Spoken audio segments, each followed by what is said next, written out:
Hello, welcome back. This is workshop 1B, video 2 of 2 of nutrition, movement and rest, the KNOW program. We had a quick look at the nutrition, the knowledge that is vital for you to understand. And now we're looking at movement and rest. I know this is basic stuff. You must probably know quite a lot of information already on these very basic and commonly discussed topics. But as I said in the previous workshop video, it's important to get these very basic bits of information put out there so that at least I know that you are aware of all of these pillars. If you haven't fixed them or if you haven't addressed them, now is the opportunity to do so. This isn't the exciting stuff. This isn't the profound stuff that you are probably looking to get out of the self-health journey, but stick with it and understand that you can't build the most beautiful house without having some concrete or whatever it is that you're going to be using into the ground as a foundation. And no one looks at the foundation, but without it, the beautiful house will not stand up. So let's carry on then with the foundations, the 5 health pillars, the first 3, nutrition, movement, and rest. So with regards to movement and rest, I'm going to just give you some bits of information that are distilled and important for you to know. The effects of not moving and the effects of not resting and sleeping. And we'll discuss in a minute the basic difference between resting and sleeping, and then how much to move and how much to rest and sleep. There's a lazy boy, and we all love to sit in one. Some of us love to sit in it longer than we should, watching TV, playing video games. If you don't move enough, you increase your percentage chances of becoming overweight. Your muscles are not being loaded, so they become weak. You become weak and overweight. Also, because you're not stretching your muscles through a full range of movement, you lose flexibility. Heart disease and strokes and the lowering of your immune response will bring on diseases, chronic illnesses, as well as depression and joint problems. Effects of not resting and not sleeping enough will increase levels of anxiety and depression as a result of increased levels of irritability, poor social and emotional intelligence, very poor productivity and concentration, as well as a lower immune response and higher chronic illness levels of chronic illnesses. Just know that about 1/3 of adults are not moving as much as they should. Teenagers, almost 2/3 are not moving nearly enough. It's time to get up. At least 35 minutes of proper, and I'm trying to avoid the word exercise, so I'm going to use the word movement, exercise from the perspective that it's aerobic. It's going to get your heart rate going, and it has to be moderate, preferably vigorous, but at least moderate. So quite brisk walking, or if you're on a treadmill, put the treadmill on an incline, jogging, cycling, swimming, and so on.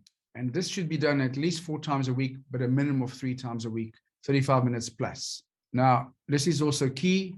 Latest studies are showing that not sitting is vitally important, not sitting all day. People that exercise on a regular basis but sit very long periods of the day actually get very few long-term benefits to their health from the exercise, because the detrimental effects of sitting all day are actually bringing them down to levels of people that are not exercising at all. Do not sit all day and stay active with what I call fill-in activities through the day. And we'll discuss those in a little bit more depth in a minute. How much to rest and sleep?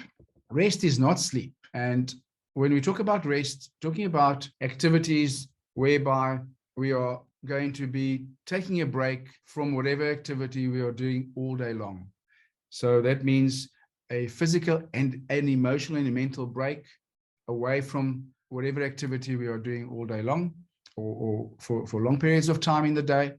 So those rests are things like taking a walk, a calm walk in nature, or having a hobby where you are going to maybe paint, or going to listen to some music in a calm environment. Rest periods are important, whether it's meditation, whether it's something that just brings your levels of activity down, and you can still your mind and still your body. Once, but preferably twice a day. So some lucky people can go up to 3 times a day, but I prefer to say at least twice a day. Bring in a restful activity, 15 to 30 minutes long, and break your day up that way. I'm not talking about a meal time. I'm not talking about time where you're watching TV because your mind isn't resting then. I'm talking about doing something that is going to be bringing you calm, lowering your heart rate, lowering your breathing rate, and making you feel good in the process. Sleep, we will understand what that means, and sleep amounts and quality of sleep are both important. So let's talk about the amounts. You need to sleep on average, as you see on the slide, depending on your age, anything from 10 to 12 hours if you're a child, 6 to 8 hours if you're an elderly person. You're going to be able to find your sweet spot by looking for signs that you're not sleeping enough. So if you are sleeping, say, as an adult, 7 hours a night and you think that's enough, but you're still requiring an alarm clock to wake you up in the morning, and you're feeling tired in the day at times whilst you're at work, you might be falling asleep whilst you're driving in the afternoon, or you're using the snooze button to give you an extra 5 minutes in the morning. Those are all signs that 7 hours isn't enough. So when it says 7 to 9, maybe you're a person that requires a lot more than 7. So find your sweet spot. Those are just the averages, but find your sweet spot according to your age group and then stick to it on a daily basis. It doesn't help if you're sleeping 6 hours a night, Monday to Friday, and then on the weekend you try and sleep 12 to 14 hours. It might feel like you're catching up. It might feel like, oh, I was exhausted, but now I'm not. So weekend sleep is compensating for the lack of sleep during the week. But it's in fact been shown that you need a regular, proper sleep in order for the health benefits to be derived. So don't think that you're doing your body any favors by sleeping less than you should during the week and then catching up on the weekend. So as far as the know is concerned on movement and rest, you just need to know the effects of not moving sufficiently and on not resting and sleeping sufficiently, and then how much movement you need per day and how much rest and sleep you need per day. Knowing this, just these basics will now, you'll be able to evaluate yourself and think, how am I doing? Do I need to change? Do I need to set a goal? And if I do need to set a goal on any of this, I'm going to set it, be realistic, and look at the actions available that are going to help me in the most efficient manner arrive at those goals.